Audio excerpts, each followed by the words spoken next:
name is Honorable Alhassan Suhuyini. Honorable, you're welcome to Eyewitness News. Thank you, my brother Umar.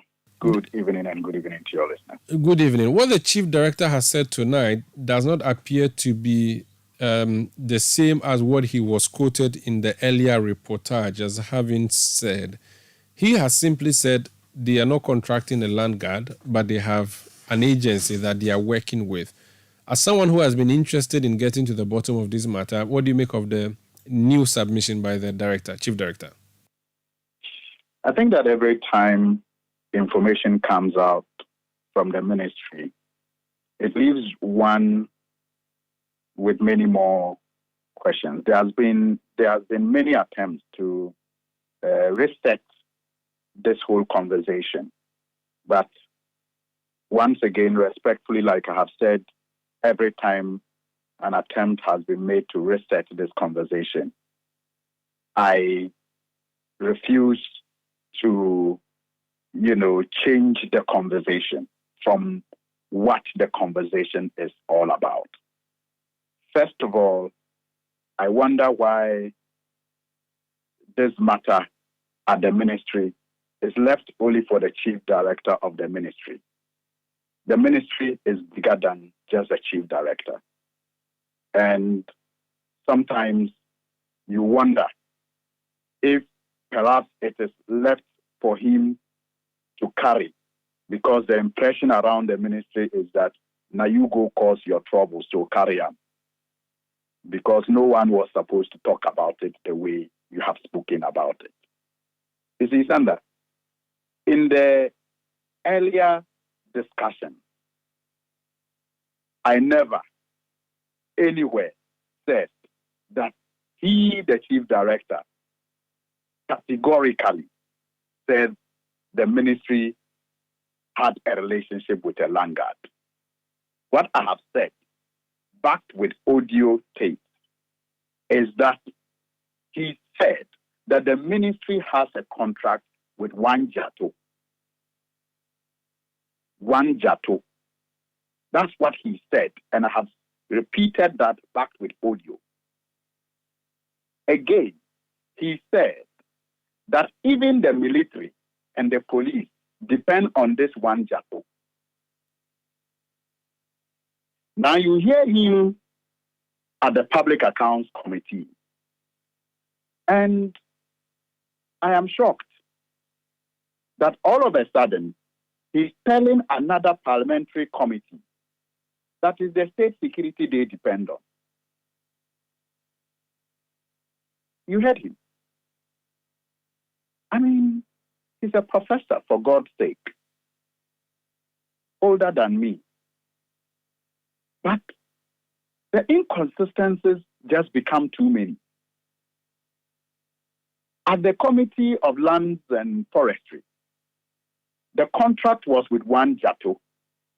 The voice, the audio is out there. The military and the police, according to him, even depend on this one Jato.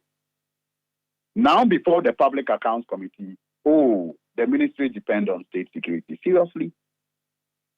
But I said that this Jato is well known as a land guard in our community. And you can do a basic search on Jato on the internet. And all the stories you will find refer to him as a land guard. So nowhere and at no point in the discussion did I suggest that the Chief Director categorically said the ministry has entered into a relationship with the land guard. I quote what the Chief Director said, that is a contract with one Jato. And then I say that Jato is known as a land guard. He followed up with a press statement signed by he himself on 17th July. That's just this week. And replaces the name Jato now with Enoch Holdings Limited. Enoch Holdings Limited is the owner of Jato. I mean, it's owned by Jato.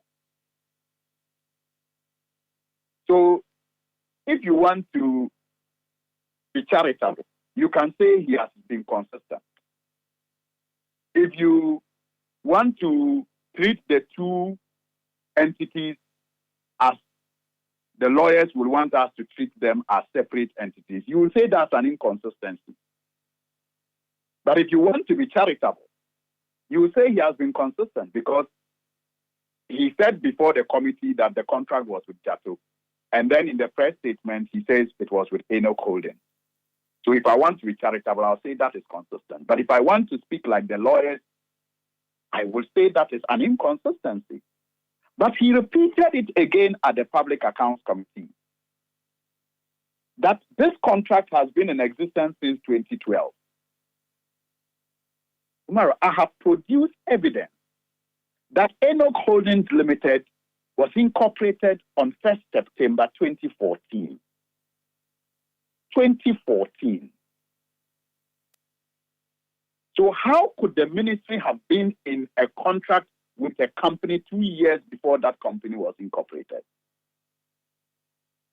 That can only be magical. Now, the Public Accounts Committee typically doesn't deal with matters like this, and I have a feeling the question just came out because a member of the committee wanted clarification. But there's something that was flowing through the conversation. The fact that committee members appear to have agreed that the word land guard in itself is not a crime, and that if someone is a land guard, they are simply guarding their own land. What is wrong? And the chief director says that yes, there are times that they contract agencies. He did not say, he says all manner of persons and agencies. That's a phrase he used, if I remember.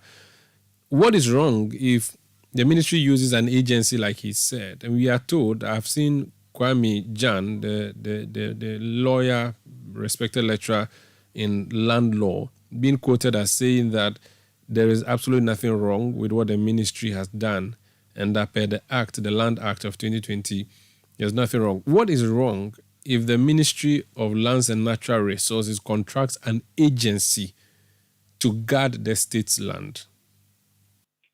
Now, Umaru, two things, or even more. Like Kwame Jan is someone I respect a lot. I think he knows his onions. But if I were in his shoes, I will not comment on this matter, because he may be conflicted at some point. And I'll just leave it at that, because this is an ongoing conversation. I'll leave it at that. But on the views that were expressed by some members of the committee, I have been educated to Santa, that there may be only two entities given Act 999 that was passed to outlaw landguardism. There may be only two entities allowed by law to protect land in this country. And that is, one, a law firm with the authority of a court. A law firm with the authority of a court. And then the state security.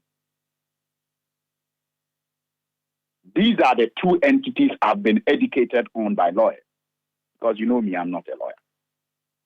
That given Section 7 of Act 999, the only entities that may be permitted to protect land in this country will be a law firm with the authority of a court ruling, or the state security. And that is why I keep asking the question, that how can a private entity be set up to engage in an activity that has been prescribed by law? It's like saying armed robbery is a crime. But if I set up a company legally to recruit people to do that, then I don't fall foul of the law. Landguardism, according to the Act, the Vigilantism and Other Offences Related Act, is a prescribed activity. Section 7.1, for the avoidance of doubt, a person shall not directly or indirectly facilitate, organize, or promote the organization of land guards for the purposes of protecting or guarding land or property, whether belonging to the person or any other person. So how do you set up a company? And your duty will be to be protecting and guarding land or property, whether belonging to you or belonging to other persons. And you call it legal because it is registered, it's a registered company. How does a company legally registered engage in an activity prescribed by law? I'm not a lawyer, but I'll need that education.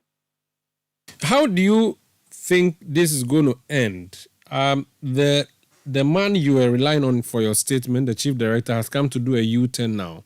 Does that end it, or you think there are more questions that have to be answered, and who has to answer those questions? There are more questions that have to be answered. There are more questions that have to be answered. First of all, Maru, your own station did a story in 2019. And that story was based on a press statement from the ministry, signed by ex-PRO, one Abraham. I don't know if you recall. Abraham Otabel. Abraham Otabel. And in that statement, the ministry made the point that they had no relationship with Jato or Enoch Holdings, for that matter. 2019. The same Ministry of Lands and Natural Resources issued a press statement disowning Jato and his company, and made the point that they had no contract or any arrangement with him, and he was not carrying out any reclamation or demolition exercise on their behalf. 2019. Yet the chief director wants us to believe that this relationship has been in existence since 2012, even though Enoch Holdings was formed in 2014.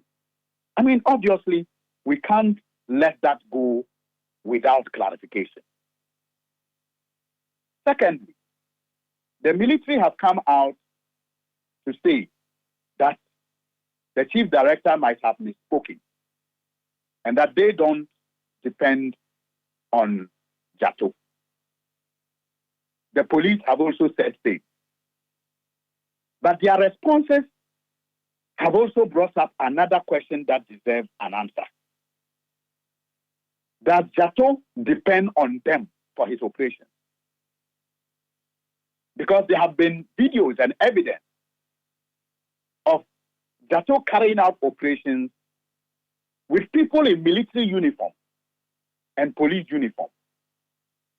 So if the police and military say they don't depend on him to protect their own land, the other question we have to find an answer to is, does he depend on the military and the police in his operations?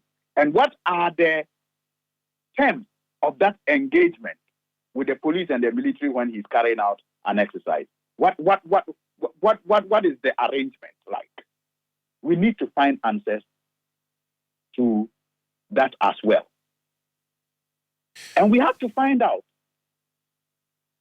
how come the ministry went into a contract with a company 2 years before it was formed. We need to get all of these answers. And most importantly, we need to get the contract that the ministry has with this man or his company, so that we can study the terms and conditions of that contract. To assure ourselves that the ministry is not promoting lawlessness. All right, thank you. Thank you so much for your time, Honorable. That's Honorable Hassan Suhuyini. He's Member of Parliament for Tamale North.